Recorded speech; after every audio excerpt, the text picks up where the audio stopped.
Good Monday morning. It is Martin Luther King Jr. Day and Inauguration Day for the President of the United States. A lot going on. I'm meteorologist Craig Moeller. I regularly host this weather desk every morning. It's close to 9 o'clock as we can get the stream up and running. Eugene Daniel, one of my co-workers here at 13 News Now, an anchor, a man not only about town, but about the country and the world. And you've got some insights. We're going to talk about some other parts of the country getting hit with some crazy wintry weather. And we're going to talk about some other stuff, some news coming in. So tough still out on the West Coast with those wildfires. Let's take a quick look at our topics. We have first question. You know, folks need to get ready for the cold. Are you ready for more serious cold up and down through the eastern part of the country, and then maybe some snow as well? Next topic, rare snow for parts of the deep south and the southeastern U.S. Wait till you hear and see what's coming to some places that very, very rarely see anything. So this is a big impact. The other thing, again, we've got that new information we're going to get from Eugene on the California wildfires and some new concerns. The winds are picking back up. We're going to dive into all of these topics in a lot more detail, but I wanted to start off by kind of showing you some images from around the country. And you can see, again, the snow from the northeast U.S., again, hitting New England, up to 8 inches around New York City. Again, snow impacting the football games. This was the Buffalo Bills, and of course this was the Rams rather, and the Eagles. Started off with some light snow, but it became icy out there on the field. An incredible game to watch. Congratulations to the Eagles, and the Buffalo Bills had some flurries going on up in Buffalo, New York as well. Folks getting set for the inauguration today, again out in D.C. The activities brought indoors due to the bitter cold, and that cold is finding its way farther and farther to the south. So this is going to be a huge, huge deal across the country. And again, we've got you covered. Look at the snow outlook. Again, parts of the deep south getting hit with potential accumulating snow. I'm going to show you what the models are suggesting as we go along. So let's go ahead and start off with this first topic. Are you ready for serious cold? Some of the coldest air we've seen in a long time. You can see, though, as we take a look at the typical coldest days of winter from coast to coast, how we get into Hampton Roads, and typically here it's January 15th through the 20th. I know we're at the 20th right now, but we're getting the coldest air over today, really tomorrow and into Wednesday, with highs only expected to be in the upper 20s. So this is it, the coldest air that we've seen in years coming up over the next couple of days. 758 days since our last time we had a high in Norfolk International in the 20s. That occurred December 24th, 2022. It's going to happen, I think, tomorrow, but if not tomorrow, certainly on Wednesday. And we do have weather alert days declared for our residents in and around Hampton Roads, as we've got this very cold weather coming up Tuesday and Wednesday. Again, it's going to feel like temperatures are in the single digits for some areas, in the teens for others, and you've got to take those steps. You've got to be able to prepare for this cold, take those cold weather precautions, not only in how you dress to deal with this, but think about any last minute things you could do to make sure your house and your property is protected against the cold that is coming. Again, it is a rarity here in Hampton Roads. Take a look at this full. You can see, again, the temperatures, how chilly they're going to be. These are our futurecast wind chills. And we are talking about areas, you know, this morning we were down into the teens, and that's plenty cold. But that's not as bad as it's going to get. As we go through the afternoon, wind chills are generally going to be in the mid-20s for much of the area, but then falling off by the evening. And watch what happens overnight and into early Tuesday morning. Now you're looking at 6 degrees. That's what it'll feel like around Tappahannock, West Point, Melfa, Chincoteague, feeling like 4 degrees. Virginia Beach, Norfolk, Chesapeake, Elizabeth City, kind of in that 12 to 13 degree wind chill. So very, very cold. Newport News, 8, 10 out in Franklin. Again, folks, this is dangerous. You need to protect and limit your exposure to these temperatures.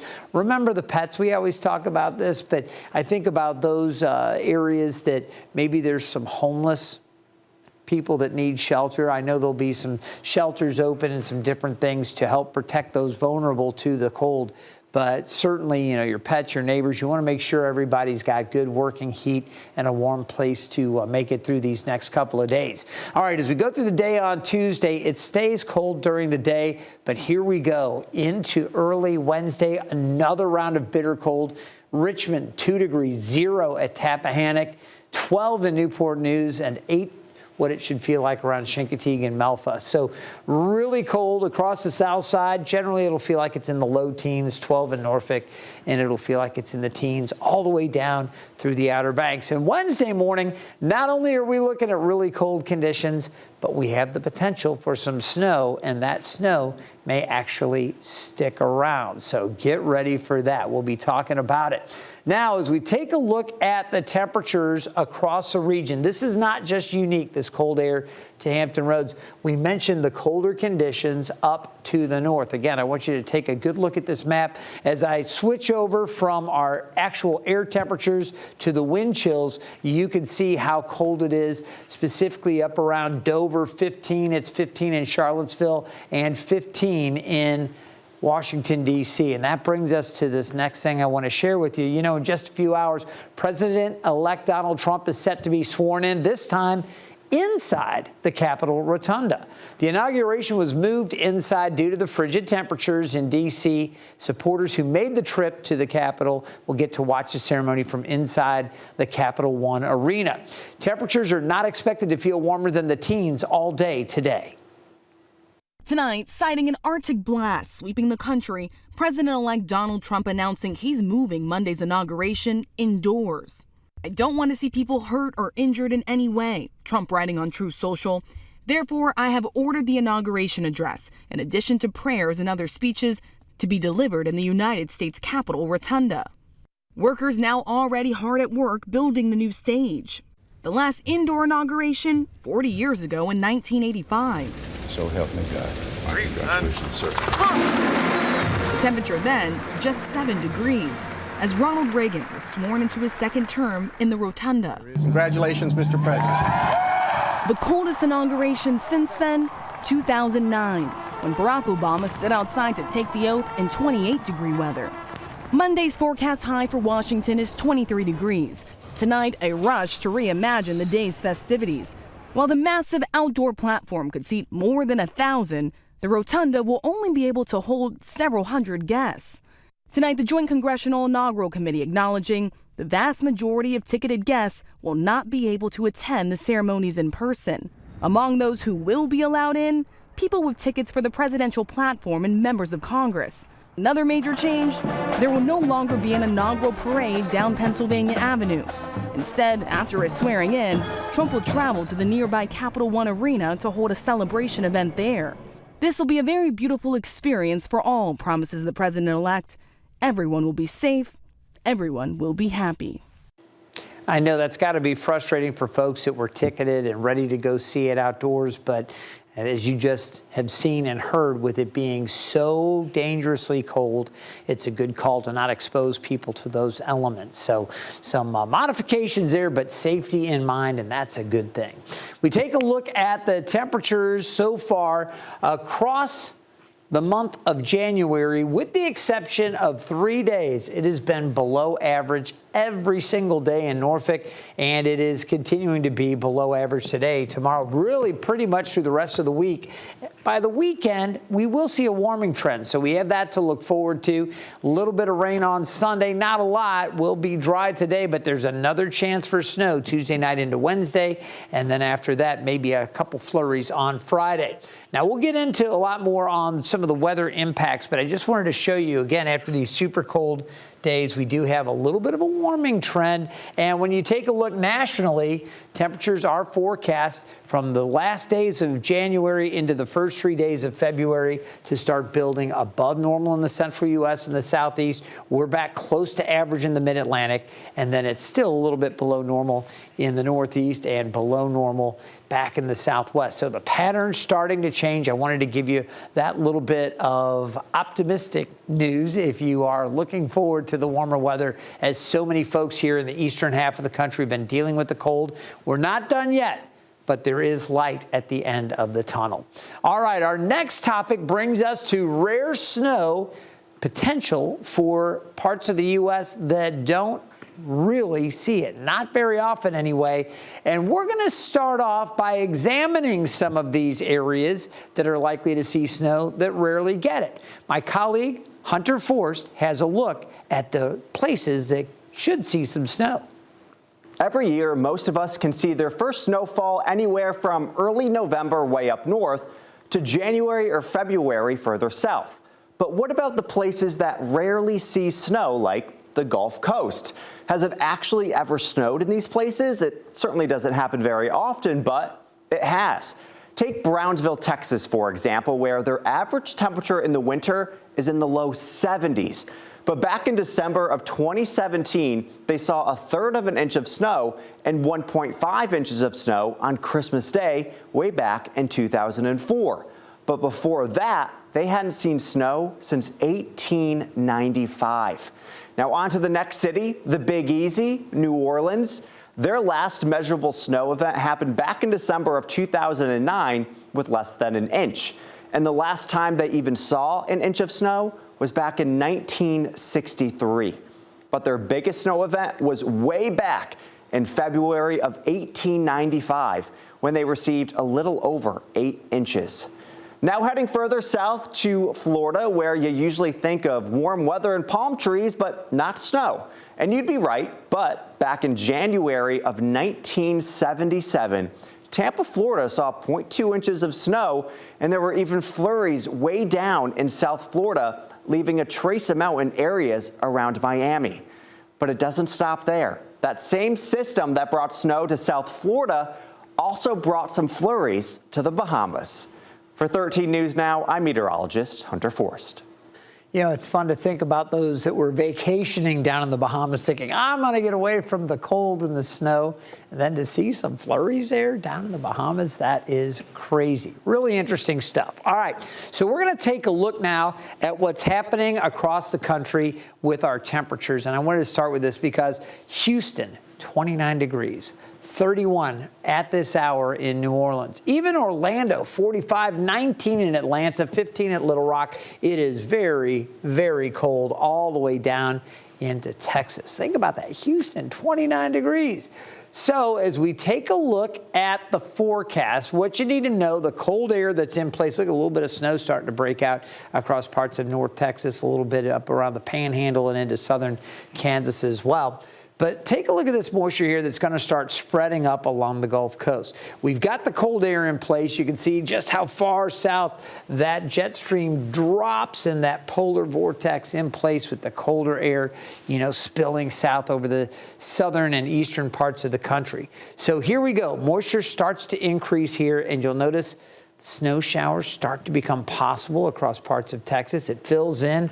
Now you're looking at snow across Louisiana. Now, this is late tonight and into early tomorrow morning, but these areas just don't deal with the snow very often. This is going to be a tough situation as snow starts to stack up. It's cold. It's going to be there as they wake up Tuesday morning, and then it spreads eastward across Mississippi into Alabama as we go through the morning hours on Tuesday, and eventually it spreads towards Georgia. And again, that snow finding its way through the panhandle of Florida, thinking about Panama City, Pensacola, some of those areas over towards the Big Bend. Now, it'll probably still be mainly rain around Jacksonville, but it does look like that snow's going to push through Savannah and up up the coast here. Not a lot of snow, not talking about tremendous amounts of accumulation here, but some minor accumulations possible along the southeast coast. And we're going to see our chance for some snow here into Norfolk as well. So it is something to consider this and this snow a big problem. Again, we could take this full, and I'll just step over. I want to talk to Eugene here for just a second about just how crazy this is and some of the impacts. Eugene, take a look at this outlook here. This is the model, and you were saying you wanted to see kind of how things were going to project. You take a look down here across the deep south, and Louisiana, if this is one model, okay, this is a graph model, but it's done a pretty good job handling a lot of these situations. We're talking southern parts of Louisiana could see over 3 to 4, 5 inches. You're from Louisiana. You spent time there and in Atlanta, Georgia. Just how treacherous is that going to be for folks down in the deep south? They're not used to it at all, Craig. I mean, you'll go years and years before you get any snow. So if you're telling me 3 to 6 inches there, that's going to be a significant situation for people who live within that area. I think about my family in Baton Rouge. I think about the roads. I think about the equipment that they might not have. Right. To make sure all the roads are clear. But and to make this really personal, I mean, we were talking before this live stream. Your mom's down there. Based on this stuff, you're going to give her some advice. I am, because she's been there taking care of some family for about a month or so change now. And so she's supposed to make her way back to Atlanta. So we're talking about, from what I just saw you, she's basically going in the same path of everything. So as this is going to spread. So rather than wait till tomorrow when she may have to deal with this, and you think about it again, they don't have the infrastructure, the apparatus to clear the highways, to clear some of the roads. You don't want to get her caught. So in her case,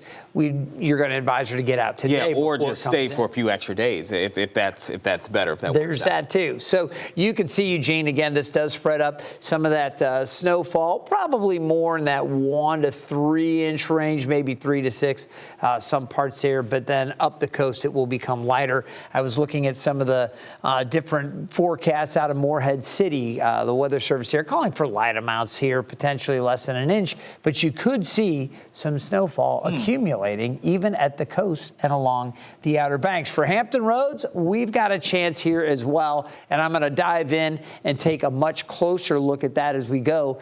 But we're also going to start talking a little bit more about those California wildfires. And Eugene, this morning, I know you had some information on that and some different numbers on just what we're learning about the wildfires. And then I'm going to come back and talk about some unfortunate news because those winds are going to be picking up. I mean, can you imagine? It's almost been 2 weeks already since those fires started, and they began there in California.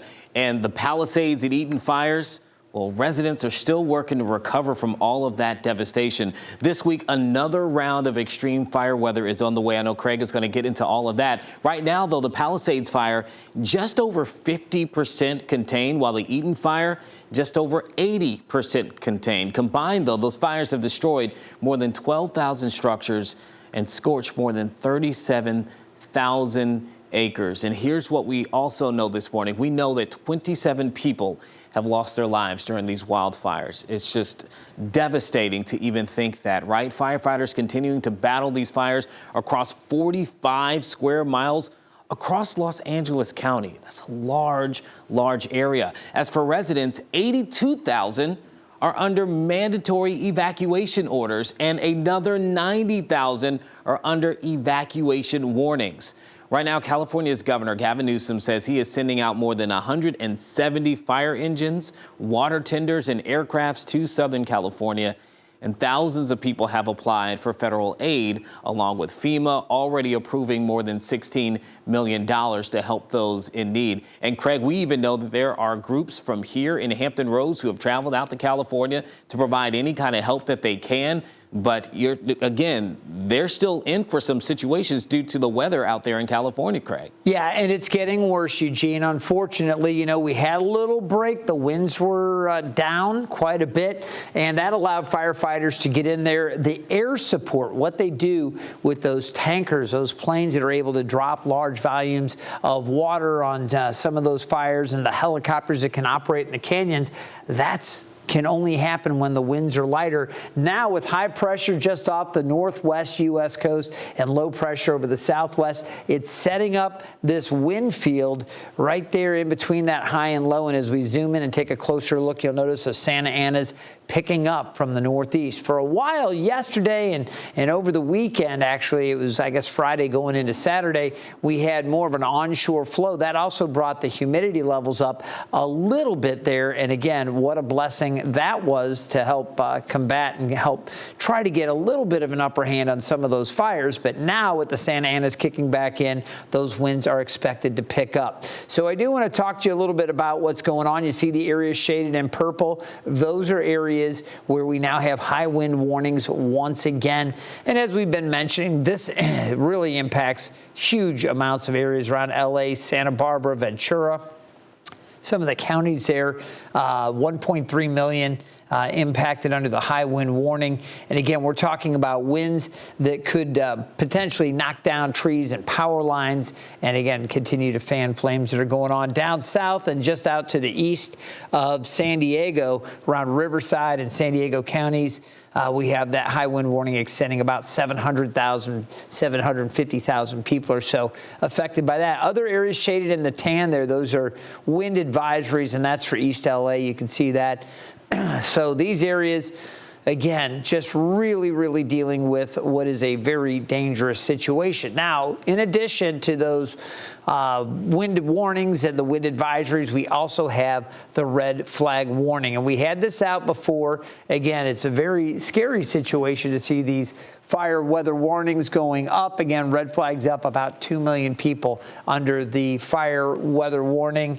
And again, this is a PDS red flag warning where we talk about a particularly dangerous situation. So again, with the humidity only around 5 to 10%, the air is bone dry. You've got those powerful winds we just talked about, and we've already seen what's been happening with some of those.